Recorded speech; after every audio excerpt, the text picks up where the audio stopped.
team fought through those first couple of innings, and then just kind of the way they bounced back on short notice from Tuesday's game?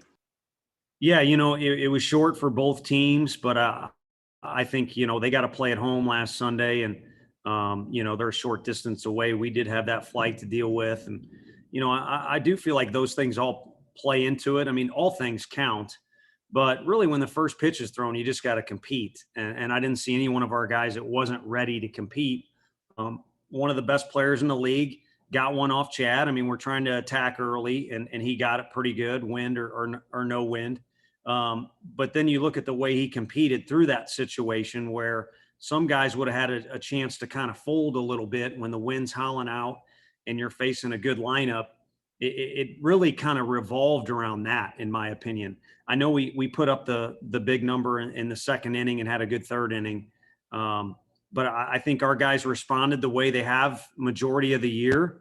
But it all couldn't have taken shape without playing a reliable defense and then also getting what we needed on the mound.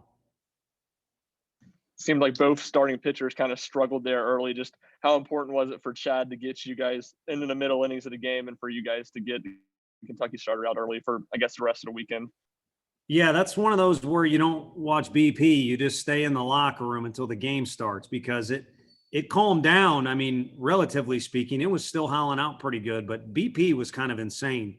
How hard the wind and how aggressively it was blowing out.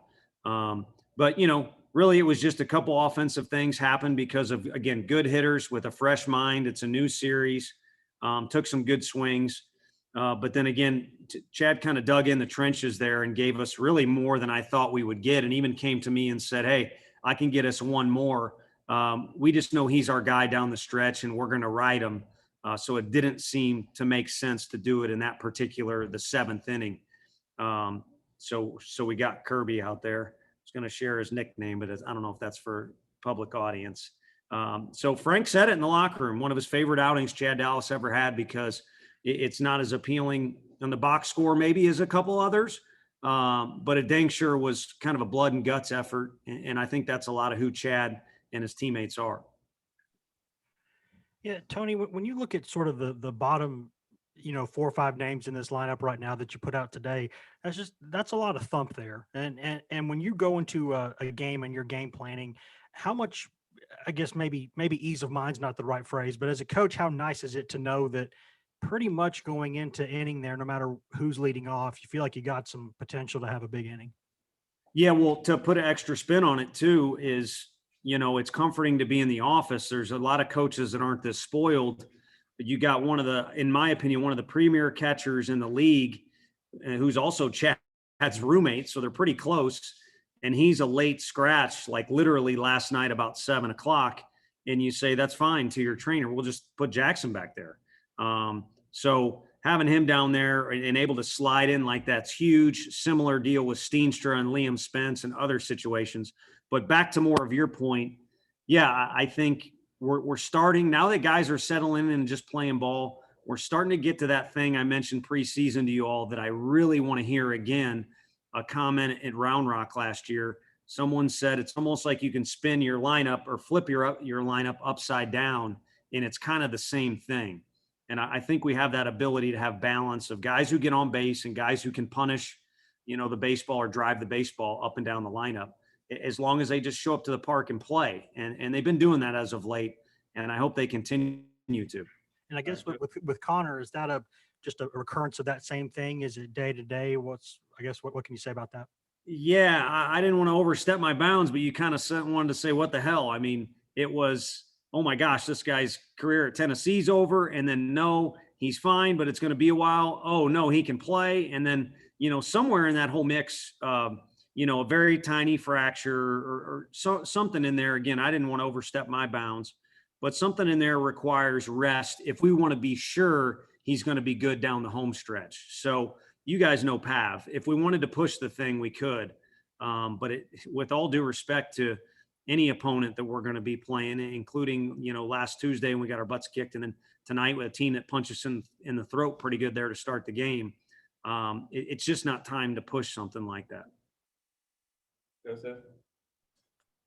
Yeah, early in the season, you had Ferguson in the top couple spots in the lineup, and then you moved him back down, and now you're starting to put him back up in that number 2 hole. What has he done to get back there? I know tonight he had 3 walks. He looks a lot more patient at the plate. Well, what have you kind of said to him to get him back to that top 2 hitter, that top 2 hitting spots? I think he's gotten back to his roots overall. I mean, you watch him field ground balls like that first ground ball of the night, if I'm not mistaken, very first hitter, very fundamental, just grinding it out. No style points to it. And Fergie's never been guilty of that. It's just the guy's made his name by being a grinder and a winner. And then somewhere along in there, that part wasn't as emphasized as much. And he got back to his roots. He's the guy standing right behind me in the dugout. He's noticing things on the field. He's cheering on his teammates in an aggressive fashion. And then presence. His body language has changed, much more like the Max Ferguson we know, where you could not even know what the day's going like for him, but you think he's in control and you like your chances with that guy. And then the big one is the swing. I mean, you could literally see too many thoughts in his head going on when he was swinging. It looked at slow motion at times. It looked hitchy at times, or kind of 2 or 3 part. And now in BP, and he knows it, and all the coaches see it, he's really gotten back to being who he is. And I think he's going to gradually continue to keep playing better as the season goes on, because that's the pattern we're in right now. We'll do a couple more guys. We got the players here waiting. So we'll go back to Ben and then back to Ryan. Yeah, Tony, I just wanted to ask you about Chad's funky week, just with the last Friday being rained out and having to pitch on 4 days rest because y'all played Thursday, Friday, Saturday this week. Do you think that hampered him at all early on? And are you concerned about any of short rest with Heflin or Tidwell?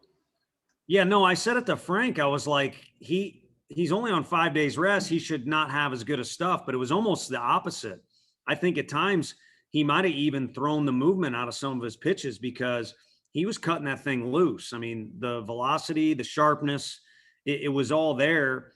He got with Coach Q immediately after that outing at A&M. Again, we decided not to push the gas pedal down too far there. He didn't reach 100 pitches. We didn't go past 7 innings. And then Coach Q, who used to work in pro ball for quite some time, just kind of flipped him into a major league 5-day rotation type routine. And I think it helped get him set. I mean, he would tell you for himself, but in my opinion, I think it helped him get set to where his stuff was as good as it usually is tonight. I think a good hitter just got him, and then he can explain maybe the other pitch, but I think at the end of the day, he came locked and loaded and was really good. Good hitter got him once, but he got it out a great effort.